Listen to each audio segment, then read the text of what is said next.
নমস্কার। আমরা কম বেশি সকলে মিষ্টি খেতে ভালোবাসি। মিষ্টি ভালোবাসে না এমন লোক কিন্তু খুবই কম। কিন্তু মিষ্টির মধ্যে যদি চিনি হয় তাহলে তো কোথায় নেই। কিন্তু আমরা কি কেউ কখনো ভেবে দেখেছি কারখানাতে কিভাবে চিনিগুলো বানানো হয়? চিনিতে কি অন্য কোনো পশুর হাড় মেশানো হয়? না চিনিতে কখনো কি ডিম মেশানো হয়? কিভাবে চিনি প্রস্তুত করা হয়? এই রকম বহু তথ্য থাকছে আজকের এই ভিডিওতে শুধু আপনাদের জন্য। চিনি কারখানায় আখ পৌঁছানোর সাথে সাথে চিনি তৈরি করা হয়, কারণ চিনি মূলত চিনির রাজা অর্থাৎ আখ থেকে তৈরি হয়। তাই এটি একটি ট্রাক বা ট্রলিতে লোড করা হয়, আখের কারখানায় নিয়ে যায়, যেখানে সেগুলো ক্রেন মেশিনের সাহায্যে আনলোড করে মেশিনে পাঠানো হয়। এই মেশিনটি আখ কেটে অল্প সময়ের মধ্যেই সূক্ষ্ম ফাইবারে পরিণত করে, কিন্তু এটি এর রস বের করে না। এখন আমরা ফাইবার পেয়েছি, আর এই ফাইবার লাইনে একের পর এক অবস্থিত গ্রামীণ মিলের মধ্য দিয়ে যায়, যেখান থেকে ফাইবারে উপস্থিত প্রতিটি ড্রপ রস আকারে বের করা হয়। 2 বা 3টি রোলারের মধ্য দিয়ে যাওয়ার পরে এতে গরম জল যোগ করা হয় এবং এটি আবার গ্রামীণ চাবির মধ্য দিয়ে যায়। এভাবে 99% পর্যন্ত রস নিষ্কাশন করা হয়। এখন এই ফাইবারটিকে একটি মেশিনের সাহায্যে ফিল্টার করে আলাদা করা হয়, যাকে বলা হয় বাগা। তবে এটি বর্জ্য নয়, বরং কারখানার সমস্ত শক্তি এবং বিদ্যুৎ এটি পুড়িয়ে উৎপন্ন হয়। এভাবে কারখানাটি জ্বালানিতে স্বয়ংসম্পূর্ণ হয়ে ওঠে। এবার এই প্রসেসর থেকে বের হওয়া রস ফিল্টার হয়। এটি বড় ট্যাঙ্কে সংগ্রহ করা হয়, যাকে আমরা কাঁচা রস বলি। এখন এই কাঁচা রস ল্যাবে পরীক্ষার জন্য পাঠানো হয়, যেখানে এর রাসায়নিক গঠন এবং চিনির উপাদান পরীক্ষা করা হয়।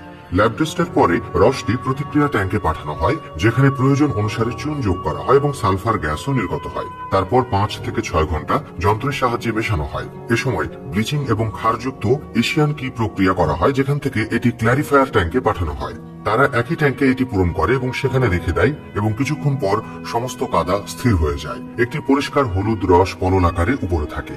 এখন এই পরিষ্কার রস বর্জ্য থেকে আলাদা করে বাষ্পীভবনে পাঠানো হয়। রসটি একটি বাষ্পীভবনে সিদ্ধ করা হয় যতক্ষণ না এটি একটি ঘন সিরাপে পরিণত হয়। এখন এই সিরাপটি প্রসেসিং ট্যাঙ্কে পাঠানো হয়, যেখানে এটি প্রথমে উত্তপ্ত হয়। তারপর আগাম প্রস্তুতকৃত চিনির কিছু দানা তাতে যোগ করে ঠান্ডা করা হয়, যার ফলে ঠান্ডা হলে অবশিষ্ট সিরাপও সুগার ক্রিস্টাল অর্থাৎ দানা আকারে শক্ত হতে থাকে। এ সময় নমুনাও নেওয়া হয় এবং পরীক্ষা করা হয়। সিরাপ ঠান্ডা হলে ক্রিস্টালগুলি কিভাবে সেট করছে তা পরীক্ষা করতে হয়। তাহলে এতে 2 ধরনের জিনিস থাকে, চিনি অর্থাৎ চিনির ক্রিস্টাল এবং গুড় এমন একটি তরল যাতে একটি গুড়ের মতো, কিন্তু এটি গুড় নয়। এখন এই সিরাপটি সিরিজ লাইনের সাথে সংযুক্ত সেন্ট্রিফিউজ মেশিনে ঢেলে দেওয়া হয়। এই মেশিনটি 1 মিনিটে 1000 থেকে 2000 বার ঘোরে।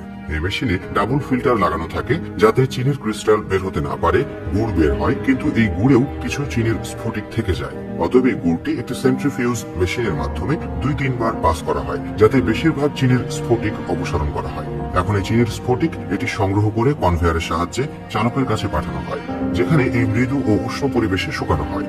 এখন আমরা হালকা বাদামি চিনি দেখতে পাচ্ছি, কিন্তু এই মুহূর্তে যে ধরনের সাদা চিনি ব্যবহার করি সেটা কিন্তু এটা নয়। একে বলা হয় পরিশোধিত চিনি। কম চিনি থেকে পরিশোধিত চিনি তৈরি করতে এর জন্য কাঁচা চিনিকে পাতিত জলে পুঙ্খানুপুঙ্খভাবে দ্রবীভূত করেন, যাতে সমস্ত ক্রিস্টালগুলি ভালোভাবে দ্রবীভূত হয়। তারপর এটি নুড়ি ফিল্টারে বালির মধ্য দিয়ে যায়, যা এতে উপস্থিত বালি এবং নুড়ি ইত্যাদিকে ফিল্টার করে এবং আলাদা করে।